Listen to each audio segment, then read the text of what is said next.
Limitaciones creadas a través de alternativas ilusorias.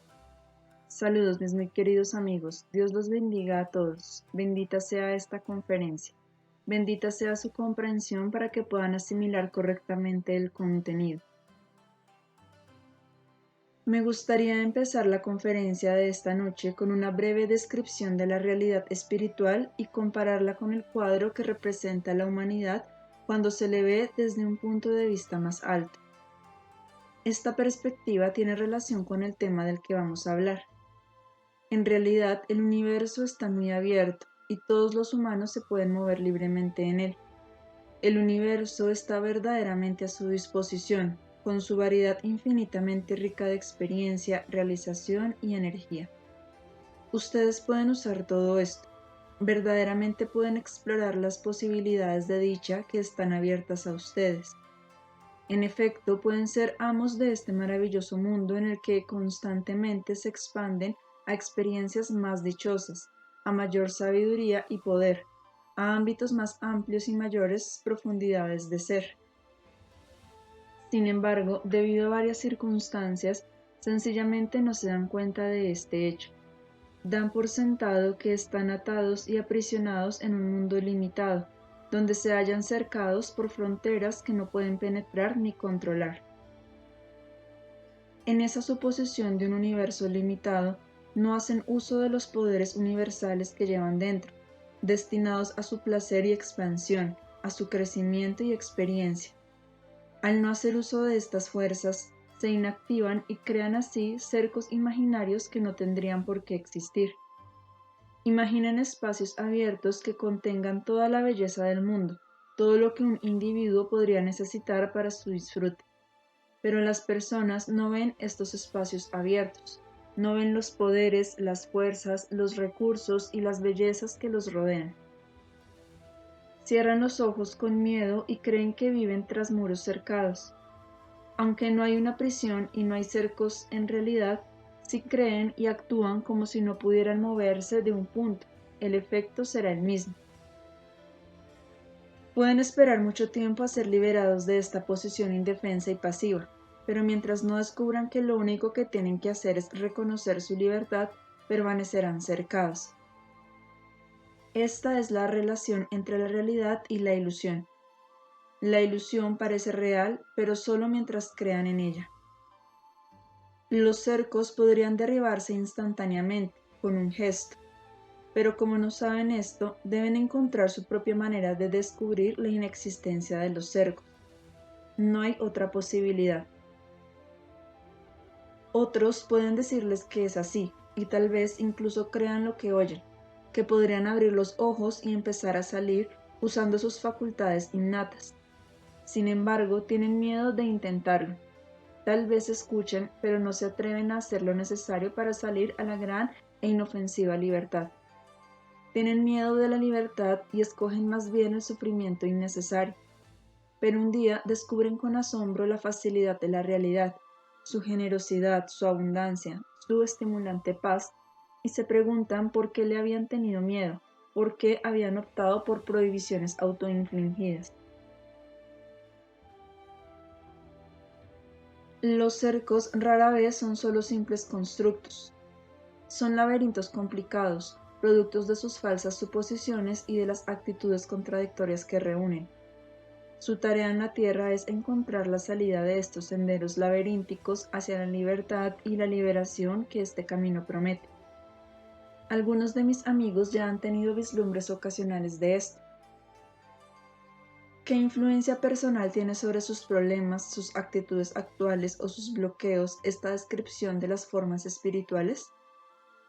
La libertad más inmediata que han de descubrir en un camino como este es la comprensión de su enorme esfera de influencia.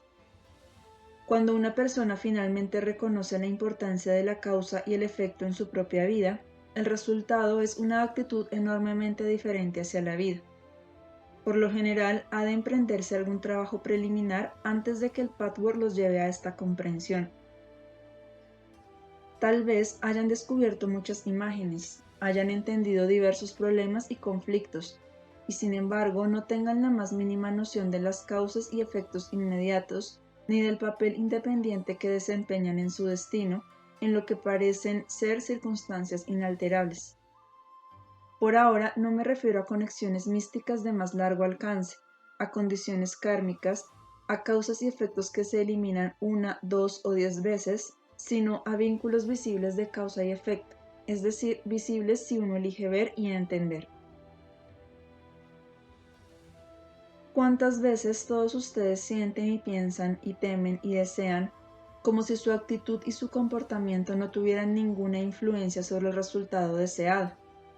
Por ejemplo, tienen miedo de no gustarles a los demás y esperan contra toda esperanza tal vez sí gustarles. Mientras tanto, lo que se les escapa es que sus acciones fácilmente podrían traerles lo que verdaderamente desean. Cuán a menudo temen no tener éxito en una empresa y esperan pasiva e indefensamente a que el destino determine el resultado deseado. ¿No se les ocurre que hay muchas maneras en las que ustedes y solo ustedes pueden producir lo que desean? Dedican todas sus energías a crear la apariencia de que lo que quieren existe en su vida, pero en lo más profundo están convencidos de que no pueden tenerlo en realidad. Les da vergüenza admitir esto, así que fingen poseer lo que no poseen. Podrían tener lo que desean si dedicaran sus energías no a fantasear, sino a verdaderamente conseguir lo que quieren. Esto puede ser el éxito en cualquier campo dado, una relación feliz, ser amado y sentirse realizado en todos los niveles de su ser, o tal vez ser cierto tipo de persona. Así pues, el primer muro del laberinto es su creencia de que no pueden tener lo que tan fácilmente podría ser suyo. El segundo muro, que es resultado del primero, es su vergüenza acerca de una privación inexistente e innecesaria. El tercer corredor torcido del laberinto de la mente es la simulación de que tienen o podrían tener lo que quieren mientras creen lo contrario. A pesar de creer que no pueden tenerlo, esperan que el destino los libere de su privación. Así que tienen miedos y esperanzas, todos basados en premisas falsas. Incluso se tienen miedo a sí mismos, a su propia mente inconsciente, como si encerrara un monstruo sobre el que no tienen ningún control, separado de sus procesos volitivos. Además, tontamente parecen suponer que, al fingir que no existe, permanecerá manso, pero si lo vieran, haría de las suyas y los forzaría a emprender acciones que no sabrían cómo detener. Olvidan por completo que su mente inconsciente es el monstruo, que una vez que el inconsciente se vuelve consciente, no son esclavos de él, sino sus amos. Tercamente insisten en que están a la merced del funcionamiento de esta mente secreta. Están acosados por miedos superfluos de si lograrán crecer o no, de si podrán deshacerse de un rasgo negativo o actuar constructivamente. Como si todo esto no tuviera nada que ver con sus opciones, sino que fuera causado por un poder sobre el que no tienen ninguna influencia. Incluso aquellos de ustedes que ya han tenido considerables percepciones interiores en este camino, siguen sin reconocer cuán frecuentemente se sienten así, no lo notan. Si tan solo revisaran estas reacciones e inmediatamente corrigieran el pensamiento defectuoso que tiene efectos de tan largo alcance sobre toda su evolución, sobre su existencia misma, todo lo que tienen que hacer después de semejante detección es afirmar con fuerza que ustedes y solo ustedes determinan sus acciones, su conducta, sus decisiones. En el momento en que hagan esto, algo empieza a suceder en su interior, y las facultades hasta ahora no usadas empiezan a manifestarse, primero dándoles una comprensión aún más profunda y luego fortaleciéndolos para que empiecen a actuar de una manera nueva y más productiva, y estén preparados para lograr su objetivo. En otras palabras, ponen en movimiento causas nuevas al negarse a ser presa de sus propios aspectos destructivos. Cuando finalmente realizan su potencial y descubren que la solución es muy simple, ocurre una gran transición. Esta depende de su disposición a prescindir de las sutiles simulaciones que tapan sus innecesarias limitaciones. Entonces, Cuando prescinden de la limitación misma, pueden salir y obtener lo que desean. En vez de retraerse y evitar a la gente, la buscarán. Por lo tanto, jamás se quejarán de no gustarles a otros.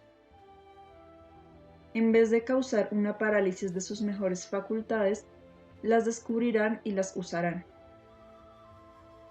En vez de decirle no a la vida, le dirán que sí. En vez de esperar impotentemente a que otros o el destino o la vida los conviertan en personas aceptables, y mientras tanto se esconden de sí mismos con miedo, determinarán lo que desean, cómo obtenerlo, qué hacer con las tendencias que no les gustan. El cambio reside en hacer lo mejor que puedan en lugar de dar la mejor impresión. Si miran todos sus descubrimientos pasados bajo esa luz, pueden determinar la enorme diferencia entre dar la mejor impresión para que se piense lo mejor de ustedes y realmente hacer lo mejor a fin de obtener un resultado específico deseado. Esta es la llave misma que determina el verdadero éxito que desean en una vocación, en una relación gratificante, en su crecimiento y en su autodesarrollo. Independientemente de lo mucho que hayan progresado, todavía conservan una impotencia imaginada hacia la vida, el crecimiento y lo que la vida debe darles. Obsérvenlo y detéctenlo. Encontrarlo es ganar la mitad de la batalla. No pueden hacer un cambio decisivo antes de ver claramente el estado que deben dejar atrás. Si no ven que viven con un cerco alrededor de ustedes, no pueden descubrir que el cerco es imaginario e innecesario. Solo pueden salir a la gran libertad sin miedo después de descubrir que no se habían atrevido a hacerlo antes. Es importante en conexión con esto que descubran el sentimiento de impotencia, vaga esperanza y miedo de que algo debería o no debería suceder, sin ver cómo pueden influir en ello. Y 2. La causa exacta de su insatisfacción. Cómo pueden actuar como consecuencia de sus errores conceptuales e imágenes, cómo los hacen reaccionar sus emociones negativas, lo que éstas emanan y cómo afecta esto a otros. 3. Cómo simulan tener o ser lo que creen que no podrían genuinamente tener o llegar a ser. Las comprensiones claras aplicadas a áreas específicas de su vida interior y exterior permitirá que tengan pensamientos e intenciones constructivos y sanos. Así es como derriban los primeros cercos inmediatos. Esta es una transición importante. La causa y el efecto directos son observables sin necesidad de tener fe mística en asuntos ocultos. Suelen decir simplemente, tengo una resistencia, y así dejan las cosas, como si no tuvieran otro recurso y tuvieran que esperar pasivamente hasta que la resistencia desapareciera por sí sola. Rara vez se les ocurre agregar, aquí está mi resistencia. Ahora que la conozco y la veo, la rechazo. No cedo ante ella. Independientemente de lo ignorante y erróneamente temo, deseo penetrar detrás de la resistencia. Yo tengo el poder, no mi resistencia. Mi voluntad de estar en la verdad y crecer tiene el poder. Es real y no mis temores vagos e infantiles que causan la resistencia. Otra actitud prevalente expresa, tengo miedo de ser rechazada, espero lo mejor, pero tengo miedo pues me siento impotente para influir en otros de manera que me quieran. Después de confirmar esta actitud, les resultará comparativamente sencillo decirse, ¿por qué no habría de gustarles a los demás? Es importante para mí gustarles. Mis recursos interiores me darán todas las cualidades que necesito.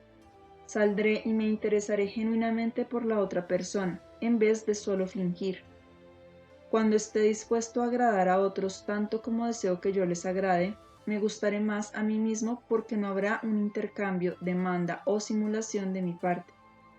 Por ende, creo en la posibilidad de ser amado. Sinceramente deseo ser muy consciente de lo que me falta y cambiar. Como yo soy el factor determinante, este deseo debe realizarse en la medida de la sinceridad de mi deseo. Esta acción interior significa tomar las riendas de la vida en sus manos. En algunos sentidos, todos están aún dentro del cerco primario en el que no ven la causa y el efecto inmediatos. Son impotentes porque creen que lo son, no porque realmente lo sean. Cuando entiendan todo esto y empiecen a formular pensamientos y corrientes de voluntad claros y fuertes, cuando expresen deliberadamente su intención de cambiar, atravesarán este umbral decisivo. Formular pensamientos claros y expresar la intención de cambiar por dentro y por fuera no significa que estén suprimiendo o reprimiendo su impotencia negativa y destructiva. Represión es solo un sinónimo de engaño, pero cuando ven que se creen impotentes, que su deseo es imposible y que por lo tanto deben fingir y vivir en la fantasía, pueden entonces empezar a hacer el cambio y vivir en serio, persiguiendo metas reales y prescindiendo de la necesidad de preocuparse por lo que otros piensan. Pueden suponer que expresar la intención de ya no sentir ni reaccionar de acuerdo con una tendencia destructiva significa reprimirla y sobreimponer una constructividad que todavía no es natural. Sin embargo, reconocer un hallazgo negativo no significa permanecer en él ni esperar que suceda un milagro. Así que expresen la necesidad de superar los patrones destructivos y asuman el liderazgo activo de su vida y su desarrollo. Entiendan que tienen la última palabra para determinar si van a cambiar o no y cuándo. Esto no tiene nada que ver con la sobreimposición ni el pensamiento fantasioso. Declaren, por ejemplo, que desean este tipo de relación y no ese tipo de relación.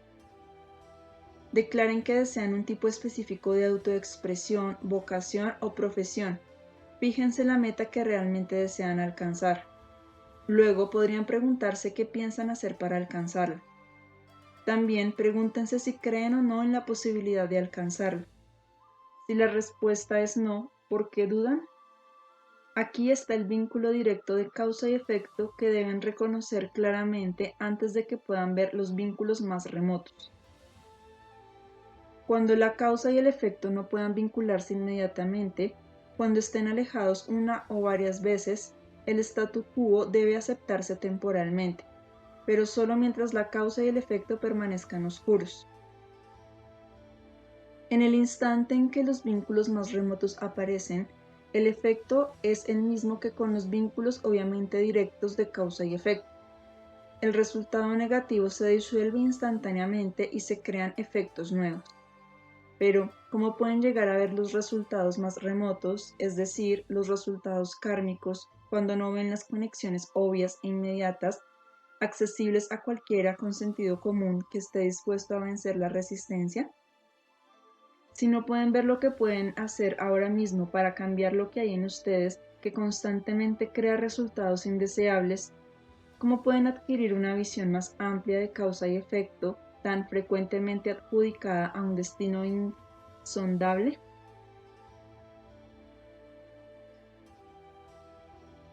La primera fase, la fase donde la causa y el efecto son obvios si uno decide verlos, no tiene nada que ver con la fe espiritual, con factores metafísicos. Lo único que se necesita es ver lo que está allí, lo que hasta sus amigos más cercanos y más queridos saben, pero no se atreven a decirles porque sienten, con razón, que podrían lastimarlos y que ustedes tal vez no deseen aceptar lo que ellos han observado.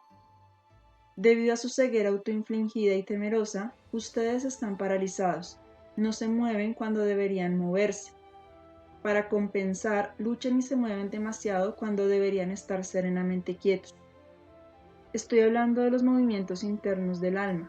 En un equilibrio adecuado hay calma, sin tensión, permiten que el resultado de sus esfuerzos llegue a ustedes. Un importante punto distintivo en la evolución de un ser humano es la actitud de la persona hacia el esfuerzo. El esfuerzo libre, voluntario y gozoso es el resultado del despertar espiritual. El esfuerzo que se hace contra la voluntad de uno, que se obliga al individuo a hacer porque la vida así lo exige, es el resultado de estar todavía cercado por una comprensión limitada de la realidad espiritual. Sí, también eso requiere esfuerzo, pues la persona que deja de esforzarse deja de vivir. Pero ese tipo de esfuerzo siempre es fatigoso, siempre contra la corriente. Interiormente, estas personas preferirían no hacer ningún esfuerzo. Su idea de dicha, su meta final de realización, es el no esfuerzo, en un sentido de estancamiento. Su perspectiva se reduce a una creencia de que hay un estado acabado en el que uno no hace absolutamente nada. Les aterra incluso pensar en lo contrario, porque se imaginan que la verdad es laboriosa y está plagada del esfuerzo forzado al que están acostumbrados. Añoran un estado de completo estancamiento, de inmovilidad. Esto sería de hecho la muerte. Las personas que se hallan en esta etapa tienen un miedo particular a la muerte. Para los que ya han comprendido que el esfuerzo es dicha, el movimiento no es una tarea sino la felicidad misma. Estas personas no temen la muerte porque no la desean. En esta etapa el esfuerzo se vuelve fácil. Es un movimiento gozoso a un ritmo bello. Esparce más alegría, realización, paz, logro, relajamiento. Al principio uno podría tener que vencer cierta resistencia, pero lo hace voluntariamente, por libre elección, porque el resultado deseado vale el esfuerzo. Vencer la resistencia lleva rápidamente a un estado en que la energía se genera a sí misma. El esfuerzo empieza a fluir libremente y pronto deja de sentirse como esfuerzo. Pasa a ser un movimiento perfecto que lleva cada vez más a un mayor desarrollo y autoexpresión constructivos. El esfuerzo contra la voluntad de uno a fin de adaptarse, obtener aprobación o evitar la desaprobación, o solo para sobrevivir, crea resentimiento y fatiga, y por ende mayor resentimiento al hacer cada esfuerzo aún más fatigoso. El esfuerzo libre y voluntario, aceptado con ecuanimidad, jamás cansa. Si contemplan su camino individual desde este punto de vista y cuestionan sus movimientos del alma, amigos míos, podrían descubrir algunas respuestas muy importantes. ¿Qué sienten con respecto al esfuerzo que requiere cada una de sus tareas diarias, el esfuerzo de este patchwork, el esfuerzo de vivir como tal?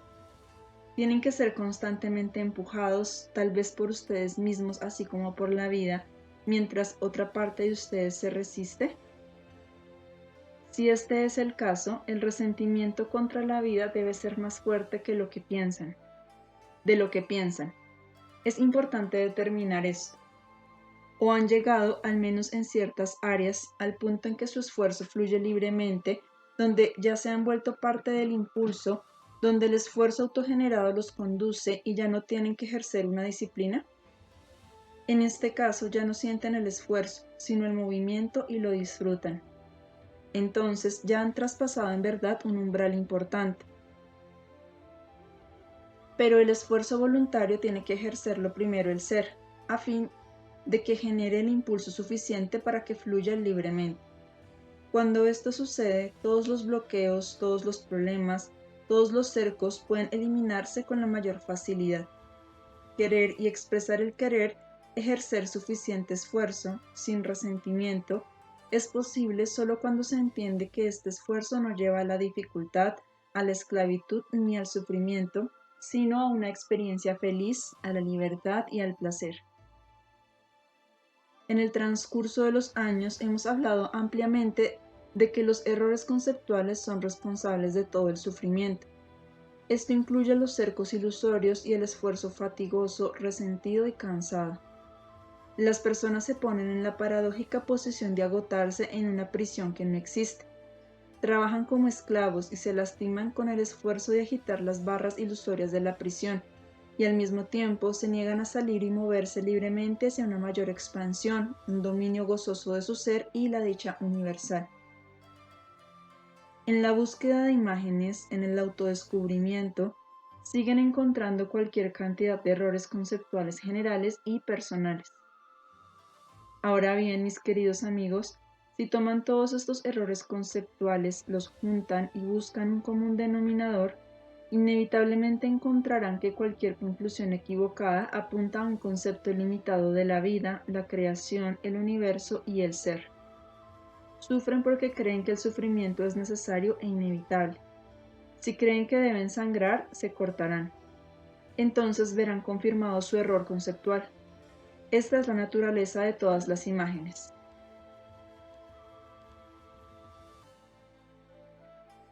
La limitación que uno adjudica a la vida y a su relación con ella siempre se reduce a una actitud arbitraria de esto o lo otro. También hemos hablado de esto en distintas ocasiones. La actitud de esto o lo otro limita grave y falsamente la realidad espiritual, las fuerzas cósmicas que tienen a su disposición. Aparte del error conceptual general de que el sufrimiento es necesario y que por lo tanto debe buscarse, la actitud de esto o lo otro tiene tres subdivisiones importantes contenidas en todas las imágenes colectivas y personales. 1. Si esto es bueno, entonces eso es malo. Todo es blanco o negro, bueno o malo. 2. Solo hay dos alternativas igualmente indeseables. No existe ninguna otra posibilidad. 3. Solo una, o en el mejor de los casos, solo una cantidad limitada de formas deseables de autoexpresión y realización puede tenerse. Hay que renunciar a otras opciones. Es esta realización o la otra, no ambas. Veamos ahora en este contexto por qué son falsas y dañinas estas limitaciones. Cuando buscan claridad sobre un tema y lo consideran simplemente desde el punto de vista de correcto o incorrecto, bueno o malo, esta es una evaluación superficial e insuficiente que deja fuera muchos aspectos importantes, muchas consideraciones de la realidad que no pueden encontrarse en el estrecho nivel de esto o lo otro. El ámbito y la profundidad de la realidad son mucho más amplios. Esto sucede solo porque no cuestionan el asunto con un espíritu de realmente querer ver si es o no constructivo, productivo, afirmador de la vida y promotor del crecimiento para todos los interesados. Y esto, después de todo, es la pregunta central de todos los asuntos de la vida, o limitante y destructivo. Pregunten, ¿qué hay de constructivo en ello y por qué? ¿Y qué hay de destructivo? Están acostumbrados a rápidamente dar por sentada una regla prefabricada, sin cuestionarla. Repiten algo ciegamente, sin saber bien por qué. Y si son desafiados, se sienten arrinconados y se apoyan en la autoridad. Se adaptan sin usar jamás sus propios recursos y su mente para descubrir por qué adoptan o rechazan, por qué condonan, por qué condenan.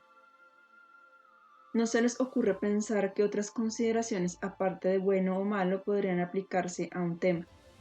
Cuando omiten cuestionar los temas reales, pasan por alto el ámbito más grande, que podría llevarlos mucho más allá del cerco de sus normas no cuestionadas. Este cerco parece una protección contra la desaprobación o el rechazo, pero se aprisionan y el resultado es que tienen que lidiar constantemente con las opciones incorrectas, opciones que no existen en la realidad. Adoptar puntos de vista y normas sin cuestionarlas ni sondearlas, sin tocar los temas reales, sin siquiera la voluntad de ver lo que es realmente importante y verdadero, proviene del interés en obtener aprobación, desechar la desaprobación y no por una preocupación sincera por el tema mismo. Aquí encontramos de nuevo lo que mencioné primero, vivir con integridad versus vivir en la simulación. Veamos ahora el segundo esto o lo otro, la opción entre dos alternativas igualmente indeseables. Desde luego, esta perspectiva limitada y negativa debe ser el resultado de una conclusión equivocada, igualmente negativa y equivocada. La falsedad solo puede generar más error, no puede generar verdad. Las conclusiones equivocadas son siempre el resultado de ideas obsoletas y rancias que no se han cuestionado. Si no se atreven a cuestionar sus tabúes, no podrán ampliar el horizonte de su vida y descubrir que hay tantas posibilidades hermosas. Entonces estarán condenados a elegir entre alternativas igualmente indeseables y dolorosas. El tercer esto o lo otro es la suposición de que solo existe un grado limitado de realización y felicidad. Tienen que escoger entre este o el otro objetivo. la realización de este o aquel deseo. También creen que su felicidad o realización les quita algo a otros, así que no se atreven a desear la propia, por miedo a ser egoístas. Dentro del cerco, el universo es tan limitado que no hay espacio suficiente para una vida plena para cada ser creado, y su realización en un área parece privar a otro de esta realización en particular. Pero más allá del cerco, donde no existe ni la envidia ni los celos, no hay esta limitación. Allí el universo se ve como realmente es, ilimitado. Dentro del cerco piensan que deben elegir. Más allá del cerco no hay que hacer esas elecciones. No pueden pasar más allá del cerco a menos que descubran que son criaturas libres con responsabilidad. Parte de esto es la voluntad y el anhelo de cuestionar todas las doctrinas, reglas, reglamentos y opiniones que se les dan. Este cuestionamiento debe hacerse minuciosa e independientemente, sondeando en profundidad las cuestiones en verdad importantes de vivir y crecer. Deben negarse a aceptar un punto de vista a menos que ustedes mismos se hayan convencido de su validez. Son ustedes quienes deben aprender a determinar qué quieren, qué piensan, cuánto están dispuestos a invertir para obtener lo que desean y si lo que esperan a cambio de su inversión es justo. Deben aprender a ahondar en ustedes a fin de reunir los recursos y la fuerza necesaria desde dentro, a fin de obtener lo que desean. Si declaran que lo desean y quieren establecer la precondición necesaria dentro de ustedes, la respuesta debe provenir de su ser superior. Encontrarán las capacidades que necesitan. La formulación y la articulación claras y concisas de lo que desean, en qué sentido necesitan crecer y dónde requieren ayuda, les traerá respuestas desde la fuente más profunda de la verdad y la sabiduría interiores, desde las fuerzas cósmicas dentro de ustedes. Cuando entiendan plenamente las conexiones más accesibles de causa y efecto que están dentro de los primeros cercos, las secciones más cercanas de su laberinto privado, podrán entonces eliminar cercos que son el resultado de conexiones más remotas. ¿Cómo pueden entender una condición kármica si no experimentan primero plenamente la verdad de la causa y el efecto inmediatos? Por ejemplo, tienen una relación discordante, pero no ven cómo contribuyen a ella constantemente con sus acciones, pensamientos y sentimientos. Después de que se dan cuenta de esto, tienen la capacidad de cambiar inmediatamente la relación. Pero cuando siguen adelante en su ceguera, llegarán al punto en que se encuentren solos, en que no tengan ninguna relación, en que vivan en condiciones en las que parezca casi imposible crear una relación nueva. Esta condición es, entonces, un efecto no tan fácilmente perceptible, pero cuando las conexiones más inmediatas se han trabajado a fondo, también llegarán a entender y experimentar las más remotas. A fin de lidiar con las situaciones de causa y efecto menos obvias, es importante que entiendan una aparente contradicción. Por una parte, a través de una comprensión más profunda de ustedes mismos y la ley espiritual, empiezan a darse cuenta de que el sufrimiento es innecesario. Por otra parte, la aceptación de lo que es y la renuncia del voluntarismo son necesarios ambos para estar en armonía interna. Esto parece efectivamente una contradicción que puede dar lugar al desconcierto y la confusión. Ahora bien, cuando hablo de aceptación, ¿me refiero a la aceptación del sufrimiento? Desde luego que no. En un sentido indirecto puede parecer así temporalmente, pero el énfasis es diferente por entero. Tienen que aprender a aceptar sus limitaciones y los resultados de estas. Si se rebelan contra su dificultad presente, que es el resultado de su ignorancia pasada, obstruyen la remoción de la causa que creó la dificultad para empezar. Aceptar sus limitaciones no significa resignarse a un estado limitado, más bien significa una verdadera autorresponsabilidad. Significa darse cuenta de que nada interfiere en su libertad, que son criaturas libres aún antes de ser conscientes de su propia fuerza y libertad. Es realmente maravilloso que sea así. Cuando no pueden aceptar sus limitaciones, no aceptan su responsabilidad. Por lo tanto, no pueden salir del cerco. tienen que aceptar las consecuencias de su ignorancia pasada, pero solo mientras persistan en retener la ignorancia o el error conceptual específico que ha creado el sufrimiento. En el momento en que verdaderamente decidan cambiar, y eso requiere el valor de la autohonestidad implacable, la causa negativa pasada se disuelve y sienten la libertad interior de expresar la felicidad, de desearla completamente, sin tensión, sin urgencia, sin culpa, sin miedo a la infelicidad. Con serenidad y con certeza sabrán que pueden tener toda la felicidad que desean, que su felicidad no interfiere en ningún asunto constructivo del mundo ni priva a nadie de nada. Nada se interpone en su camino. Esta será la condición de su alma en el momento en que estén verdaderamente dispuestos a cambiar la causa que ha traído el efecto de la infelicidad.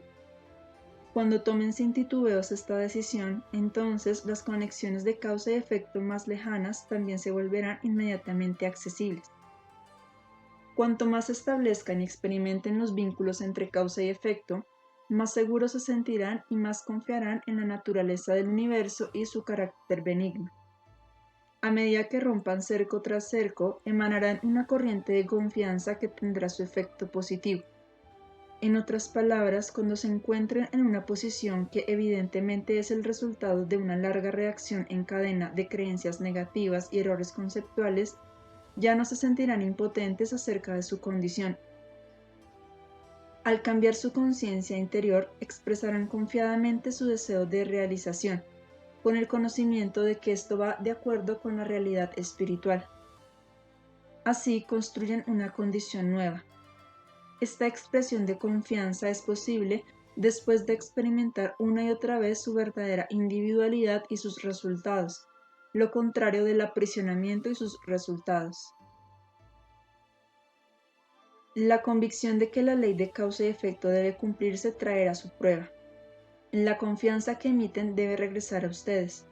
Sabrán sin lugar a dudas que, así como sus conceptos limitados produjeron sus resultados limitados, así sus conceptos expandidos de la abundancia de la creación producirán, correspondientemente, su propia recompensa. Esta convicción es un rayo que se expande y debe regresar con plenitud. Sé que esta no ha sido una conferencia fácil. Requerirá un estudio interior muy intensivo y sobre todo la aplicación a ustedes mismos para que su comprensión no sea solo general y teórica. Deben determinar dónde se limitan a un concepto de esto o lo otro, en la creencia de que el sufrimiento es inevitable, en la ignorancia del poder inherente a su conocimiento y por no tener una formulación concisa de sus intenciones. De ese modo su universo está cerrado y sus cercos bien plantados. Instituyan su propio impulso para que entren en el esfuerzo fácil para proseguir su desarrollo, la remoción de sus cercos y su autoexpresión. El esfuerzo fácil debería convertirse en el movimiento de este camino mismo. ¿Tienen alguna pregunta? Pregunta. Mi hija necesita un poco de guía y más ayuda. El verano pasado usted la ayudó con algunos consejos con respecto a sus culpas. Ella ha descubierto que tenía usted razón, pero no ha podido establecer una conexión emocional. Ha tratado y se ha esforzado mucho, pero no ha sido un esfuerzo fácil. Puedo ver eso. Fue frenética en sus intentos, y no sé si eso bloquea el resultado. No puede cambiarse a la corriente del sí. ¿Cuál es el siguiente paso? Respuesta.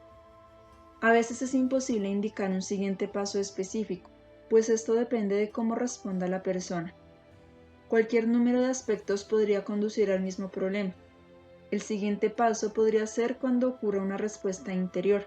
Así uno tiene que tratar hasta que encuentre un enfoque al que ella pueda responder.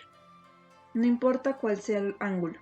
La respuesta reside en buscar el enfoque en el que en el momento se resista menos y tenga menos miedo. Uno de esos grandes obstáculos es un esto o lo otro tremendamente fuerte. Es inusualmente fuerte en su caso. Es o soy feliz o soy infeliz. Si soy feliz debe haber perfección en todas las situaciones. Entonces viviré. Si soy infeliz debo morir. No hay nada entre la dicha perfecta y la aniquilación perfecta. Esto es lo que la pone tan frenética. El consejo que podría ayudarla a sobrepasar el embrollo actual es que trate de ponerse en contacto con la inteligencia cósmica ilimitada dentro y alrededor de ella.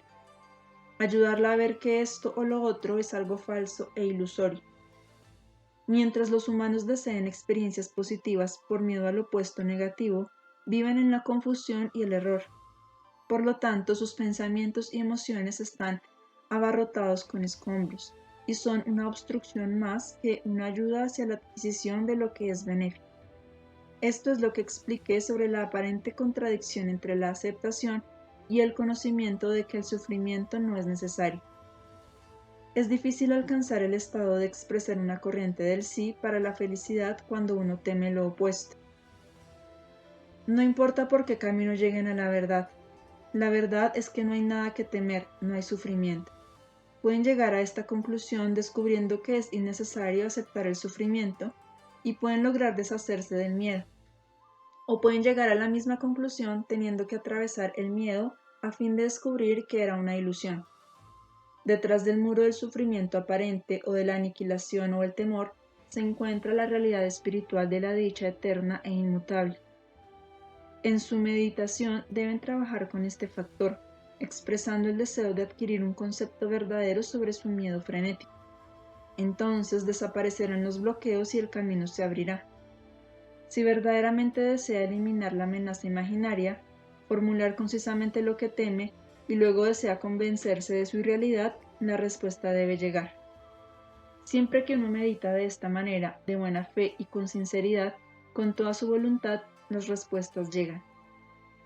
Si solo pueden utilizar a medias y aplicarse lo que he dicho esta noche, de hecho empiezan a disolver los cercos y a enviarlos a la nada, que es de lo que realmente están hechos. No tienen una sustancia real. Cuando descubren la libertad, cuando se dan cuenta de que no hay cadenas, ni cercos, ni muros de prisión, que no son impotentes, que pueden influir y moldear constantemente su destino, su vida inmediata, entonces la suya es una felicidad que no pueden imaginar.